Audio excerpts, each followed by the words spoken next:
Ooh, bright, bright, bright, bright, bright. Okay, let's go with that.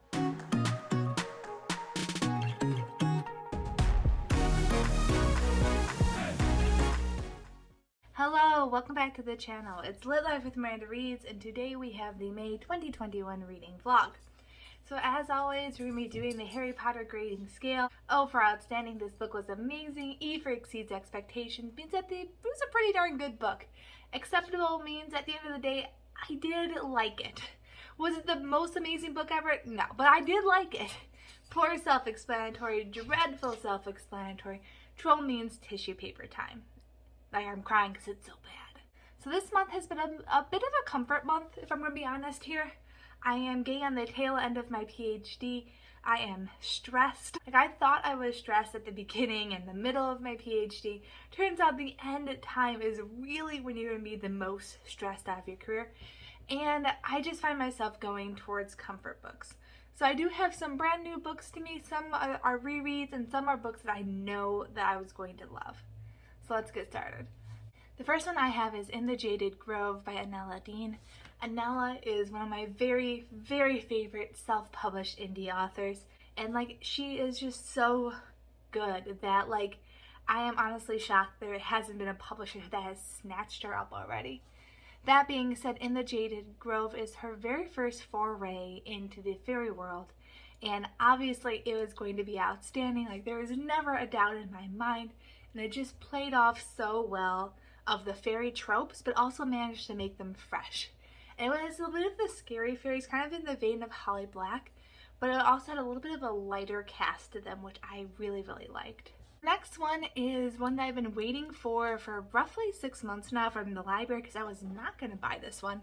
It is One by One by Ruth Ware. One by One happens at a ski chalet, a very famous millionaire company. Like, the main people in the company come for like a relaxation / retreat weekend, and then they start disappearing one by one. And we get mainly the perspective of the people who are running the chalet, but also weave in and out of the other people. Now, if you've been following my saga with Ruth Ware, I will admit she is a good writer. She can spin a tale in a very intriguing way.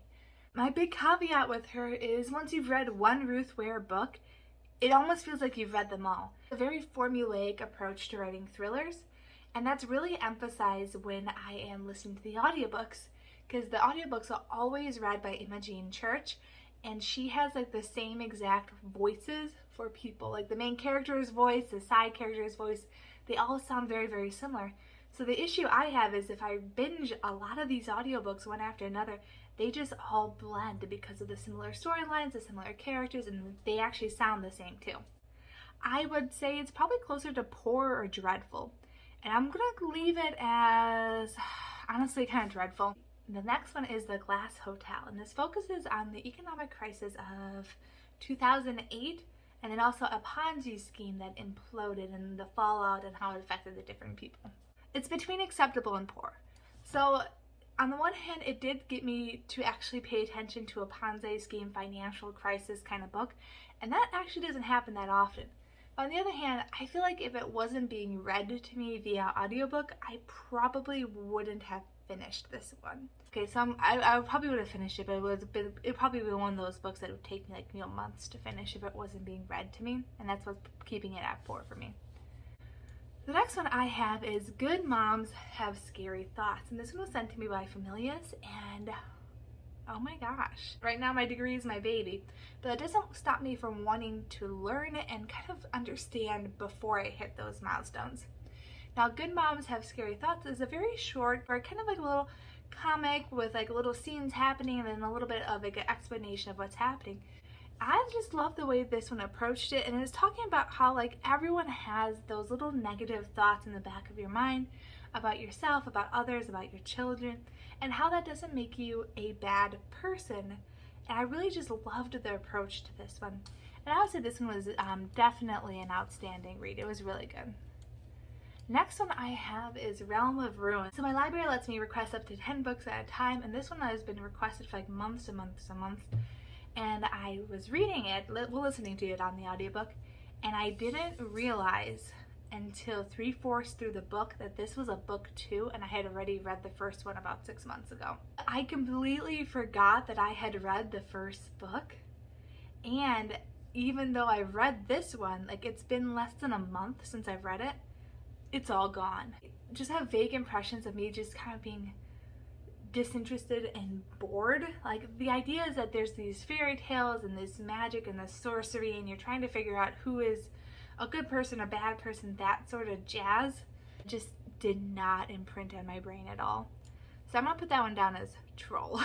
Debbie Macomber's Cottage by the Sea. Now Debbie is one of my mom's favorite authors, and it's just like kind of a fun way for me to read some of her books and connect to my mom a little bit more. Now this story takes place roughly a couple of years after the main character lost her entire family, like all in one blow. And she has to try and find out like how to keep living when you have that big of a gaping hole in your life. And she decides to go to a place where she was always happy as a child and rent a cottage by the sea and see if that helps. So I did like this one. I think the concept of it was really solid. My main criticism is that it felt like it tackled too many issues. Teen pregnancy, there was infertility, grief, loss, hoarding disorder, obsessive compulsive disorder, abusive relationships, and it just felt like because there were so many hard-hitting issues in this book, you needed a lot of time to really explore them and to resolve them to a satisfactory way. And because this book was, I wouldn't say it was short, but like it just didn't have enough page space to do that. So because of that, I'm going to put it down as acceptable. So next one I have is The Merciful Crow. And this one was pretty darn good. I was impressed by it. So in this world, humans belong to different caste systems, and it's based off of your magic and your origins. So we follow a Merciful Crow, aka a girl who is going to be the next crow chieftain. Now as a crow, she works with bone magic, and she also helps deal with a plague that's constantly attacking the villages nearby. The prince of the land has to be incognito for a little bit and be ferried across the land to some safe people, and the crows are contracted to do that. I think conceptually this one was really, really good. I would say it definitely exceeded expectations. So next one I have is Heidi, and I read that one because I was doing a cottagecore video and I realized I've never read my Heidi book. And it is so stinking cute. So in this one we follow Heidi, and she has been twice orphaned, once because her parents are dead, and the second time is that her guardian just drops her off at her curmudgeonly old grandfather's home. So she decides to just not let it bother her, and soon she's having the time of her life, running with the goats, visiting grandmother, and so on. This is a really, really sweet book. It actually takes you on quite the adventure, and I enjoy that a lot. I would say this one was definitely outstanding, and it's also a really quick read. So if it's something that you are interested in, I would definitely recommend checking it out. Next one I have is Flat Broke with Two Goats. Now what happens is like the husband and wife that star in this book, they make some really poor financial decisions, thousands into debt, and then they avoid taxes and they do all these other things. And essentially, they get caught. They have no money, they have to give up their house, and then they decide to live in a very small, infested house, infested with like, you know, mice, snakes, that sort of stuff. And they are flat broke with two goats. And it was just so much tamer than what I expected. And I think the writing was alright, but it did feel a little bit basic to me. I did really enjoy learning about the homestead life and how she's made her own cheese, how she learned how to make her own yogurt, but even that wasn't enough to offset it, and I would say this one was probably closer to poor for me because I can't see myself rereading it. Pax is one that I've been meaning to read for ages, and I'm glad I did, but it also like got me like this close to crying, and I'm like, I don't need any more tears in my life. But for this one, we follow Pax. So Pax belongs to a little boy, and the little boy is being evacuated because of the war in England right now. The boy's father makes him leave Pax in the woods and ships the boy off to like live with, I believe, his grandfather. Once he gets there, the boy realizes, I can't do that to Pax. Pax has been my pet for 5 years. He doesn't know how to take care of himself. The boy decides to travel back hundreds of miles to find his Pax. Now this one is told in alternating perspectives, so we get Pax's story and we get the boy's story. and together I think it made a really good story overall. I feel like the ending was a bit of a downer for me, but considering this is Pax book 1 and there's hopefully going to be more books about this, I am like tentatively very hopeful. So right now I'm going to say this one definitely exceeded expectations. It was pretty good. So the biggest reread that I've had so far this year is Where'd You Go, Bernadette? We follow Bee. Now Bee is the daughter of Bernadette, and Bernadette was a very, very famous architect back in her day, turned mom nowadays. Now Bee has wanted for her entire life to go, well, okay, the last few years, to go to Antarctica. And she gets perfect grades at her school, and she gets to go. However, things keep happening and piling up, and eventually Bernadette goes missing. Now this is one of those books that is just pure absurdity, and I love it.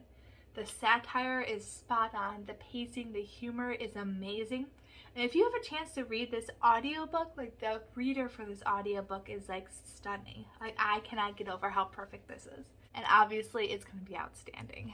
So the next book I have is one that I had started last month and I had finished it, and it's the first book of the Outlander series. I've been trying to start doing more long series. For a while now, I have been putting off doing long series because I'm like, I just don't have time. Where am I going to get the books? Yada, yada, yada.